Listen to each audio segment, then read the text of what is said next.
My stew is this is medium extra vegetable pasta. Everyone, welcome back to my channel. Today is one of those simple but productive days, and I decided to take you along with me. I started my morning driving from Drogheda to Dublin for a quick food run. Honestly, I just needed to restock a few things. But you know how these trips can turn into a full day activity. My first stop was Toby Food's Warehouse in Finglas.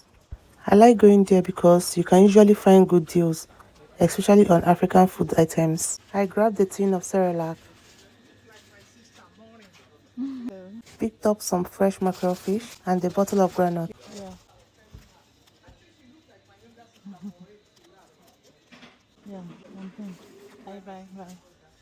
I bought fish, I bought milk, Cerelac, and I bought granite. I put it in the trunk, but I hold the granite. After that, I headed over to Lidl to get a few extra things.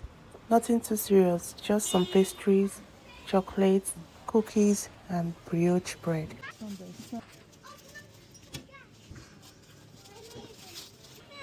want to get juice for Jerryson. Once I was done shopping, I made my way back home, unpacked everything, and got ready to start cooking. I decided to make a simple fish stew that we will eat throughout the week. Something easy, but still very tasty. I started by cutting the mackerel fish into smaller pieces and giving it a good clean. Then I added my spices, nothing too complicated, just enough to bring out the flavor, and let it boil for a bit. After that, I transferred the fish to the oven to roast. I really like doing this step because it gives the fish a richer taste and slightly crispy texture. Now for my stew, I'll be using these store-bought pasta sauces. It's a little shortcut I like to use. It saves time and still tastes really good. While that is going, I used the fish stock from earlier as my base to start building the stew. I let it boil for a bit, then added my pasta sauces. I mixed it well and then allowed it to boil.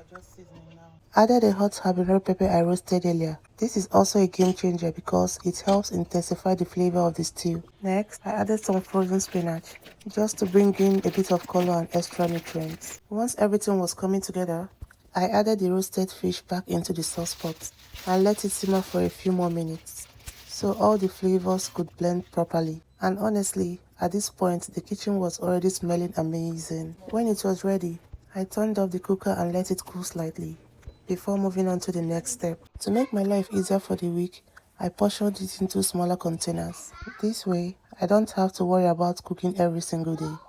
I just stored everything in the freezer and that was it. Thank you for watching and I will see you in my next video.